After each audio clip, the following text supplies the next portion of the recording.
Hello guys, welcome back. This is me Alan. അപ്പോൾ നമ്മളിപ്പോൾ ഇന്ന് ഉള്ളതെന്നുണ്ടെങ്കിൽ ഡൽഹിയിലാണ്. ഡൽഹിയിൽ നമ്മളിപ്പോൾ ഇന്ന് യമുന ഘട്ട് എന്ന ഒരു നദി അവിടെ പോയി വിസിറ്റ് ചെയ്യാൻ പോകണം. കാരണം അവിടെ കുറേ ബേർഡ്സിൻ്റെ ഒക്കെ ദേശീയ പക്ഷികളുടെ കുറേ സംഭവങ്ങളൊന്നും കേട്ടായിരുന്നു.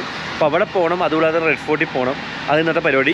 അപ്പോൾ ഇന്നലെ നമ്മൾ ചെയ്യുമ്പോൾ ജനറേറ്റർ ട്രെയിനിൽ കയറ്റി വിടാൻ നോക്കിയപ്പോഴും നമുക്ക് കിട്ടിയ പ്രശ്നം എന്നുണ്ടെങ്കിൽ ജനറേറ്റർ ചെയ്യുമ്പോൾ കഴിഞ്ഞാൽ ട്രെയിനിൽ കയറ്റാൻ അലൗഡ് അല്ല. പുതിയ ജനറേറ്റർ ആണെങ്കിൽ പറ്റും. അതായത് എഞ്ചിൻ ഓയിൽ ഇല്ലാതെയും പെട്രോൾ ഇല്ലാതെയാണ് ജനറേറ്റർ ഫുൾ സീൽഡ് പാക്കാണെങ്കിൽ മാത്രമേ ട്രെയിനിൽ കയറ്റുള്ളൂ.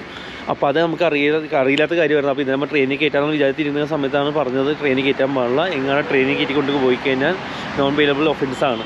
അപ്പോൾ അതുകൊണ്ട് നമ്മൾ എന്ത് ചെയ്തിട്ടുണ്ടെങ്കിൽ നമ്മളിപ്പോൾ DHL പോലത്തെ കുറച്ച് പാർസൽ സർവീസ് അങ്ങനെയൊക്കെ കോൺടാക്ട് ചെയ്തു. അപ്പോൾ DHL പറഞ്ഞത് 10,000 രൂപ വരുമെന്നാണ് എറണാകുളത്ത് നിന്ന് തിരിച്ച് ഡൽഹിയിൽ നിന്ന് എറണാകുളത്തേക്ക് ഷിപ്പ് ചെയ്യല്ല ലൈക്ക് ബൈ റോഡ് ജനറേറ്റർ കൊണ്ടുപോകാൻ വേണ്ടി. കാരണം ബൈ എയറും കൊണ്ടുപോയില്ല. അപ്പോൾ അതുകൊണ്ട് തന്നെ അപ്പോൾ എൻ്റെ ഒരു ഫ്രണ്ട് ജെയിംസ് ഏട്ടൻ, പുള്ളിക്കാരൻ എറണാകുളത്ത് ശ്രീമാരുതി കൊറിയർ സർവീസിലാണ് വർക്ക് ചെയ്യുന്നത്. അപ്പോൾ പുള്ളിയെ വിളിച്ച് കോൺടാക്ട് ചെയ്യേണ്ടത്. അപ്പോൾ പുള്ളിനോട് പറഞ്ഞിട്ടുണ്ടെങ്കിൽ ഇവിടുത്തെ പുള്ളിനെ ലോക്കൽ ഡീലറോട് സംസാരിച്ചിട്ട് പറയാം എന്ന്, അതായത് ആ പാർസൽ സർവീസിൻ്റെ അക്കൗണ്ട് ബ്രാഞ്ചിനോട് സംസാരിച്ചിട്ട് പറയാമെന്ന് പറയുന്നുണ്ട്. അപ്പോൾ അതാണ് ഇന്ന്. അപ്പോൾ ഇന്ന് പുള്ളിക്കാരൻ വിളിച്ച് പറഞ്ഞാൽ ജനറേറ്റർ കയറ്റി വിടണം. അപ്പോൾ ഇന്നിപ്പോൾ നമ്മൾ തൽക്കാലം ആദ്യം നേരെ യമുന ഘട്ടിലോട്ട് പോകണതാണ്. യമുന ഘട്ടിലോട്ട് പോയിട്ട് ഞാൻ പറയുന്ന പ്രൊനൗൺസിയേഷൻ കറക്റ്റാಗಿ അറിയില്ല കേട്ടോ. അവിടെ പോകണം. അവിടെ ഒന്ന് വിസിറ്റ് ചെയ്യണം. അവിടെ കുറേ ബേർഡ്സിൻ്റെ കുറേ സംഭവങ്ങൾ പറഞ്ഞാൽ അത് കാണണം. അതുകൂടാതെ റെഡ് ഫോർട്ടിൽ പോകണം. അതാണ് ഇന്നത്തെ ടാസ്ക്. രാവിലെ ഞാൻ എഴുന്നേറ്റു. പക്ഷേ അതിന് കുറച്ച് ലേറ്റ് ആയി. കാരണം രാത്രി കിരണ കയറ്റി വിട്ടു. അതുപോലെ തന്നെ എൻ്റെ ഒരു ഫ്രണ്ടിൻ്റെ പടം, ഒരു ഫിലിം റിലീസായിരുന്നു ആമസോൺ പ്രൈമിൽ. അപ്പോൾ രാത്രി നോമാൻസ് ലാൻഡിൻ്റെ പടം, ഇതിൻ്റെ പേര് ജിഷ്ണു ചേട്ടൻ എന്ന് പറഞ്ഞാൽ എൻ്റെ ഫ്രണ്ടാണ്. പുള്ളിക്കാരൻ ഡയറക്റ്റ് ചെയ്തത്, സ്ക്രിപ്റ്റിങ് പുള്ളി തന്നെ. അപ്പോൾ പുള്ളിൻ്റെ പടം കണ്ടു. അത് കഴിഞ്ഞ ശേഷം രാത്രി കിടന്ന് നോക്കിയപ്പോൾ ലേറ്റായി. ഇപ്പോൾ രാവിലെ എന്ന് പറയുമ്പോൾ 12 മണിയായി. ഇപ്പോൾ നേരെ നമ്മൾ യമുന ഘട്ടിലോട്ട് പോകുന്നത്. രാവിലെ ബ്രേക്ക്ഫാസ്റ്റ് കഴിച്ചു. രാവിലെ ബ്രേക്ക്ഫാസ്റ്റ് കഴിച്ചു മീൻസ് കേരള ഹൗസ് ക്യാൻറ്റീനിൽ ചെയ്യുമ്പോൾ കഴിഞ്ഞാൽ 12 മണിക്ക് ശേഷം ഓപ്പൺ ചെയ്യുള്ളൂ. ഉച്ചയ്ക്ക് രാവിലെ 8 മണി സമയത്ത് ഓപ്പൺ ചെയ്ത. പക്ഷേ രാവിലെ എഴുന്നേൽക്കാൻ പറ്റിയില്ല. അപ്പോൾ അതുകൊണ്ട് നമ്മൾ പുറത്തുനിന്ന് ഒരു സാൻഡ്വിച്ച് കഴിച്ചത്. അപ്പോൾ നമ്മൾ നേരെ ഇപ്പോൾ പോകണം കേട്ടോ. നമ്മുടെ വണ്ടി ഫുൾ റെഡി കണ്ടില്ലേ.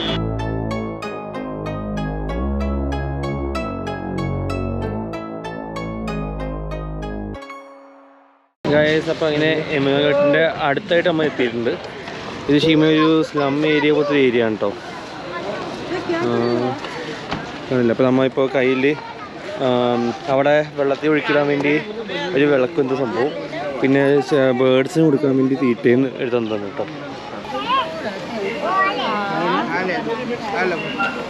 പോയിട്ട് ഇവിടെ എല്ലാവർക്കും ഫുഡും പരിപാടിയൊക്കെ കൊടുക്കുന്നുണ്ട്. അതുപോലെ എനിക്ക് നേർച്ചേൻ്റെ ഭാഗമായിട്ട് ഫുഡിനായിട്ട് കൊടുക്കണം കേട്ടോ അവർ. അപ്പോൾ ഞാൻ നമ്മൾ അങ്ങോട്ട് ചെന്ന് നോക്കട്ടെ. അവിടെ ഒരു അമ്പലം പോലെ സെറ്റപ്പ് ഉണ്ട് കേട്ടോ നടുക്കായിട്ട്. പിന്നെ ആളുകളവിടെ ബോട്ടിങ്ങിന് കൊണ്ടുപോകും. പിന്നെ അതുപോലെ തന്നെ പക്ഷികൾ, പക്ഷേ നേരത്തെ നമ്മൾ വീഡിയോസൊക്കെ കണ്ടുപോലെ പക്ഷികളുടെ എണ്ണം കുറവാണ് കേട്ടോ. പൊതുവേ പക്ഷികളുടെ എണ്ണം കുറവാണ്. നാം ബാക്ക്ബെഞ്ചറാലൻ. ഹായ് പോലും. അപ്പോൾ നമ്മൾ യൂട്യൂബിൽ വീഡിയോ ചെയ്യണമെന്ന്. അപ്പോൾ നമുക്ക് ബോട്ടിന് വേണ്ടി വെയിറ്റ് ചെയ്യാം.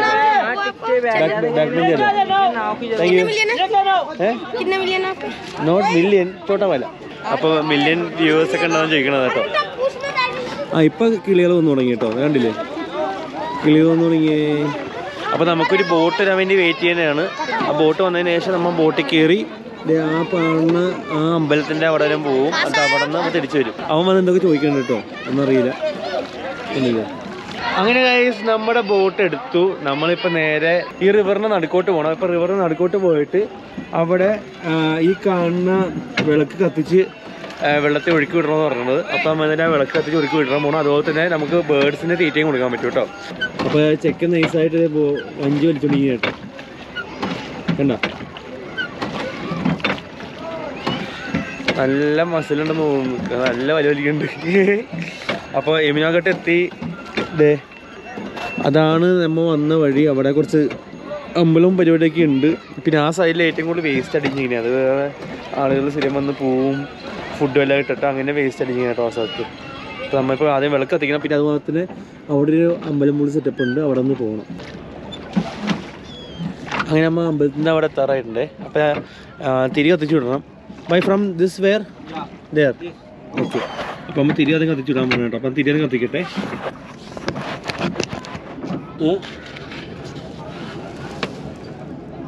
നമുക്ക് കത്തിച്ചു വിട്ട ആ തിരി പോകുന്നുണ്ട് കേട്ടോ അവിടെ.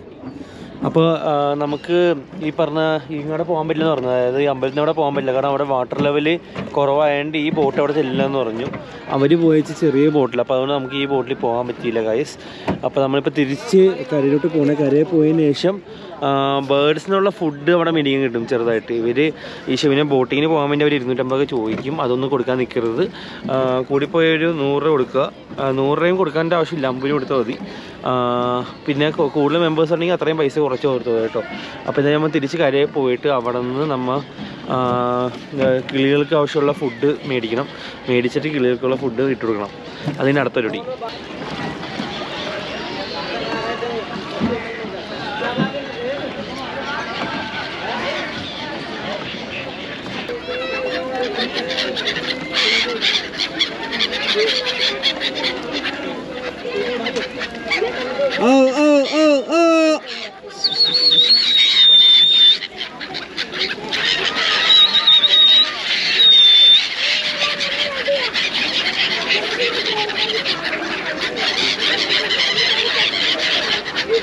ഗൈസ് നമ്മൾ നടന്ന് സ്കൂട്ടറിന് അവിടെ എത്തിയിട്ടുണ്ട്.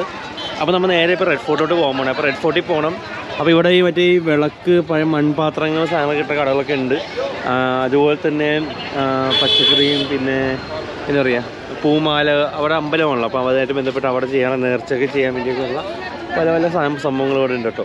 അപ്പോൾ ഇവിടെ അധികം ടൈം സ്പെൻഡ് ചെയ്യുന്നില്ല. നമ്മൾ നേരെ, കാരണം നമ്മൾ 3 ദിവസം ഡൽഹിയിലുള്ളൂ. അപ്പോൾ അതുകൊണ്ട് നമ്മൾ നേരെ റെഡ് ഫോർട്ടോട്ട് വെച്ചിരിക്കാൻ പോകണേ. അപ്പോൾ നേരെ റെഡ് ഫോർട്ടിൽ പോയി കാണാം. അങ്ങനെ കഴിച്ച് നമ്മൾ നേരെ ഇപ്പോൾ റെഡ് ഫോർട്ട് വന്നിട്ടുണ്ട്. റെഡ് ഫോർട്ടിലെ പാർക്കിംഗ് ഏരിയ കണ്ടിട്ടുള്ളത് കണ്ടില്ലേ, റെഡ് ഫോർട്ട്. അപ്പോൾ നമ്മളിപ്പോൾ സ്കൂട്ടർ പാർക്ക് ചെയ്തു.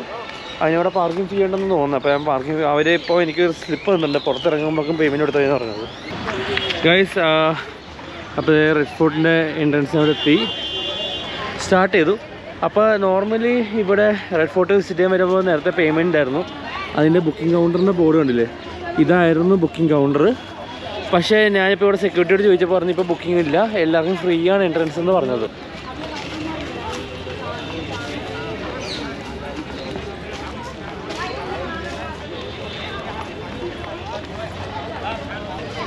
പക്ഷേ ഇപ്പോൾ റെഡ് ഫോർട്ടിനെ പറ്റി പറയാൻ പോയി കഴിഞ്ഞാൽ അത് 1546 ശരിക്കും ബിൽഡ് ചെയ്തിരിക്കുന്നത്. ഷാജഹാൻ വേണ്ടി ബിൽഡ് ചെയ്തതാണ്. അപ്പോൾ റെഡ് സാൻഡ് സ്റ്റോൺ വെച്ചിട്ടാണ് ഇത് ബിൽഡിങ്. അതായത് എനിക്ക് തോന്നുന്നു നമ്മുടെ ഇഷ്ടിക പോലത്തെ മെറ്റീരിയൽ ആണെന്ന് തോന്നുന്നു, എനിക്ക് കൃത്യമായിട്ട് അറിയില്ല.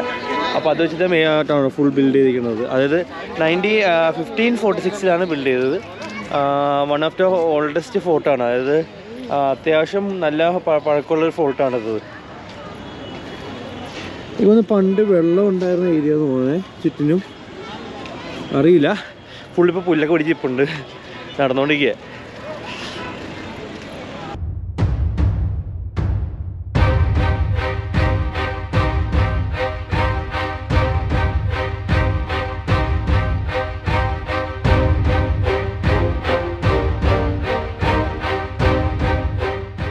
അപ്പോൾ ഗായ്സ് അങ്ങനെ നമ്മൾ റെഡ് ഫോർട്ടിൻ്റെ ഒരറ്റത്ത് നടന്നു തുടങ്ങി, വേറെ അറ്റത്ത് എത്തിട്ടോ.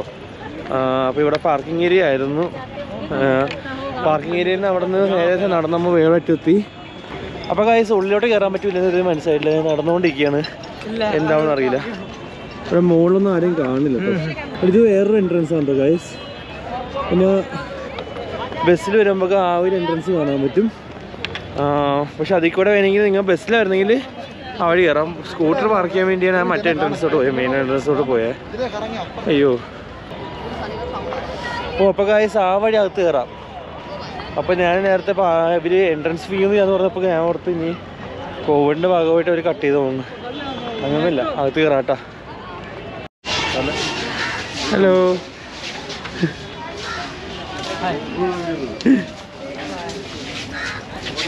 കൊച്ചു സീരിയസാ. ഹലോ.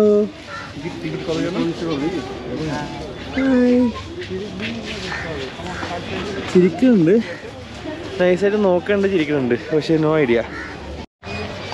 ഗായ്സ് ബാക്കിൽ സെക്യൂരിറ്റി ചെക്കിങ് ഉണ്ടായിരുന്നു. ഞാൻ അവിടെ വീഡിയോ ഷൂട്ട് ചെയ്തപ്പോഴും അവർ ആ വീഡിയോ ഡിലീറ്റ് ചെയ്യിപ്പിച്ചു. അത് അവർക്ക് അങ്ങനെ വീഡിയോ വെച്ച് ഷൂട്ട് ചെയ്യാൻ പാടില്ലായിരുന്നു ഈ സെക്യൂരിറ്റി ചെക്കിൻ്റെ. പക്ഷെ അവർ റിട്ടേൺ ബൈ എഴുതി എഴുത്തുണ്ടായിരുന്നില്ല. ഞാൻ വീഡിയോ ഷൂട്ട് ചെയ്ത് അതിനകത്തേക്ക് നടന്നു കയറിയപ്പോഴും അവരെന്നെ കൊണ്ട് ഫയൽസൊക്കെ ഡിലീറ്റ് ചെയ്യിപ്പിച്ചിട്ടാണ് എന്നെ പുറത്തേക്ക് ഇറക്കി വിട്ടത്. എന്ന് പറഞ്ഞു തരില്ല.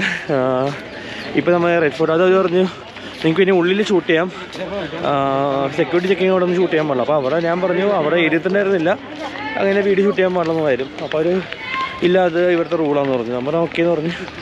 അപ്പോൾ അത് വിട്ട് നമ്മൾ റെഡ് ഫോർട്ട് എത്തിട്ടോ ഗൈസ്.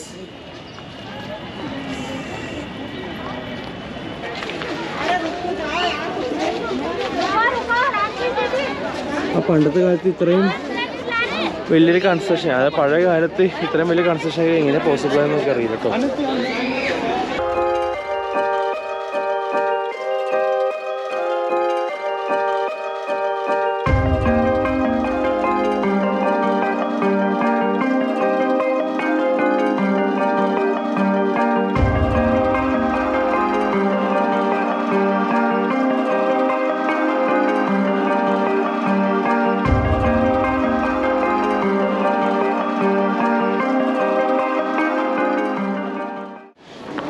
റെഡ് ഫോർട്ടിനുള്ളിൽ ചെറിയ ഷോപ്പിംഗ് ചെയ്യാൻ കുതിപ്പിക്കുന്നത് കേട്ടോ. ഈ മാല കഴുത്തിൻ്റെ ഇപ്പോൾ ചെറിയ ചെറിയ മാലകളും പരിപാടിയും, പിന്നെ ഇതൊന്ന് സാരി, പിന്നെ ഷോളൊക്കെ ഇല്ലേ, സാരി അല്ല ഷോൾ ഐറ്റംസൊക്കെ ഉണ്ട് കേട്ടോ. 300 500 റേറ്റിലൊക്കെ. പിന്നെ ബാഗ്, ഈ മുത്തൊക്കെ വെച്ചിട്ടുള്ള ബാഗില്ലേ, മറ്റേ ബാഗ്, കമ്മലുകൾ, അങ്ങനത്തെ സംഭവങ്ങളൊക്കെ പർച്ചേസ് ചെയ്യാൻ സെറ്റപ്പാണ് തോന്നുന്നത് ഇവിടെ മൊത്തം. ഉള്ളിൽ ഫുൾ ഷോപ്പിംഗ് ഉണ്ട് സെറ്റപ്പ്.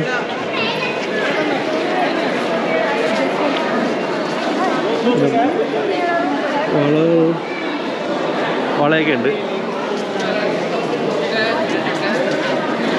തൊപ്പി,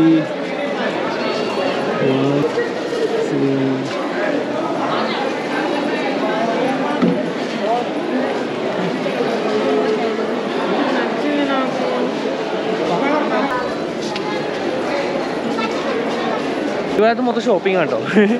മുകളിലോട്ടൊക്കെ ഗൈസ് കണ്ടില്ലേ, മുകളിൽ മാർബിളാണോ ഇല്ല എനിക്കറിയില്ല, വൈറ്റ് കളറിലുണ്ട് കേട്ടോ. മാർബിളാണോ ഇല്ല, നോർമൽ തേപ്പ് എൻ്റെ പെയിൻ്റ് അടിച്ചിരിക്കണം കേട്ടോ. ഞാൻ അടുത്ത് മാർബിളായിരിക്കും ഓർത്തു.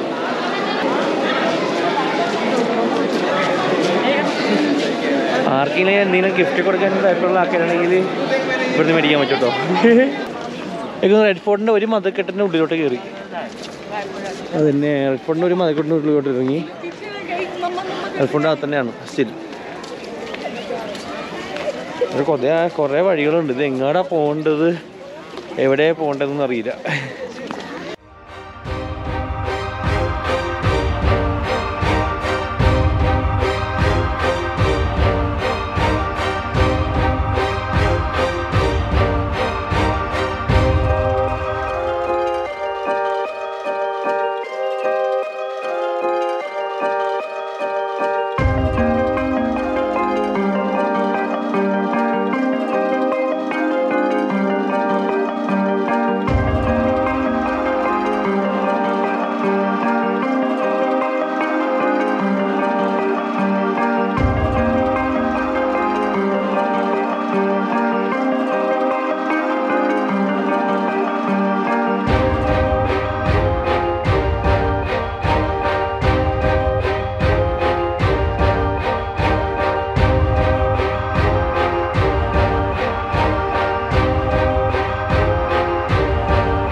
അങ്ങനെ ഗൈസ് ഞാനിപ്പോൾ തിരിച്ച് പുറത്തേക്ക് നടന്നുകൊണ്ടിരിക്കുക. നിങ്ങളിപ്പോൾ ആലോചിക്കണ്ടാവും പെട്ടെന്ന് വ്യത്യാസം ഒന്നും ഒരു കൂളിംഗ് ഗ്ലാസ്സൊക്കെ വന്നിട്ടുണ്ട്. അതായത് ഇവിടെ 100 രൂപ 150 രൂപ വെച്ച് കൂളിംഗ് ഗ്ലാസ് കിട്ടുന്നുണ്ടായിരുന്നു. ഞാൻ പറഞ്ഞ് 50 രൂപയ്ക്ക് അടിച്ച് കൂളിംഗ് ഗ്ലാസ് ഉണ്ട്. എങ്ങനെയുണ്ട്, ഇഷ്ടപ്പെട്ടോ? ചുമ്മാ ഇപ്പം എന്തായാലും ഇത് ഇനി തിരിച്ച് സ്കൂട്ടർ ഓടിക്കുമ്പോഴും പൊടിയടിക്കുക, കണ്ണിൽ പൊടി കയറുന്ന സമയങ്ങളിലൊക്കെ യൂസ് ചെയ്യാൻ പറ്റും. കാരണം ഈ ഹെൽമെറ്റിൻ്റെ ഗ്ലാസ് അടച്ചിട്ട് കഴിയുമ്പോഴേ ഭയങ്കരമായിട്ട് മിസ്റ്റ് പിടിക്കുന്നുണ്ട്.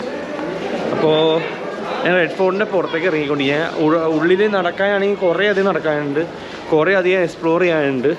പക്ഷേ അതൊന്നും നമ്മൾ ചെയ്യേണ്ടതെന്ന് വെച്ചു. കാരണം കൂളിംഗ് ഗ്ലാസ് വെച്ച് കഴിഞ്ഞപ്പോഴേക്കും മാസ്ക് വെക്കാൻ മറന്നുപോയായിരുന്നു. അപ്പോൾ അതുകൊണ്ട് ഓടി പിടിച്ചപ്പോൾ മാസ്ക് വെച്ചു. ഇപ്പോൾ തിരിച്ച് പുറത്തേക്ക് ഇറങ്ങിക്കൊണ്ടിയേ. അപ്പോൾ ഞാൻ നേരത്തെ പറഞ്ഞു സൺലൈറ്റൊക്കെ പോകുന്നു. അത് മാത്രമല്ല കുറച്ച് ഫിസിക്കലി ഡൗൺ മീൻസ് ഇവിടുത്തെ ഫുഡും നമുക്ക് പിടിക്കുന്നില്ല തീരെ. എന്നാൽ കുഴപ്പമില്ല. എം പി ക്യാൻറ്റീനും കേരള ക്യാൻറ്റീനിലൊക്കെ കുഴപ്പമില്ല, നല്ല ഫുഡാണ്. എന്നാലും വയറത്ര അങ്ങോട്ട് ശരിയായിട്ടില്ല. അപ്പോൾ അതുകൊണ്ട് ഞാൻ റെഡ് ഫോർട്ടിന് പുറത്തേക്ക് ഇറങ്ങിക്കൊണ്ടിരിക്കേ. അപ്പോൾ നേരെ ഇനി സ്കൂട്ടർ പാർക്ക് ചെയ്യുന്ന സ്ഥലത്ത് പോയി സ്കൂട്ടർ എടുക്കണം, അവിടുത്തെ പാർക്കിംഗ് ഫീസൊക്കെ കൊടുക്കണം. അത് കഴിഞ്ഞിട്ട് നേരെ തിരിച്ച് ഞാൻ താമസിക്കുന്ന റൂമിലോട്ട് പോകാനാണ്. അപ്പോൾ ഗൈസ്, നിങ്ങൾക്ക് ഈ വീഡിയോ ഇഷ്ടപ്പെട്ട് കഴിഞ്ഞാൽ ലൈക്ക് ചെയ്യുക. അതുപോലെ തന്നെ എനിക്ക് ഈ വീഡിയോ ഇഷ്ടപ്പെട്ട് ഡിസ്ലൈക്ക് ചെയ്യുക. അതുപോലെ തന്നെ നിങ്ങൾക്ക് തോന്നുന്ന അഭിപ്രായം, നിങ്ങൾക്ക് എന്നോട് പറയാനുള്ള അഭിപ്രായങ്ങളും കാര്യങ്ങളൊക്കെ നിങ്ങൾ താഴത്ത് കമൻറ്റ് ചെയ്യുക. അതുപോലെ തന്നെ ഞങ്ങളുടെ ഇൻസ്റ്റാഗ്രാം അക്കൗണ്ട് ആരും ഫോളോ ചെയ്യുന്നെങ്കിൽ ഉറപ്പായിട്ടും ഫോളോ ചെയ്യണം കേട്ടോ ഗൈസ്.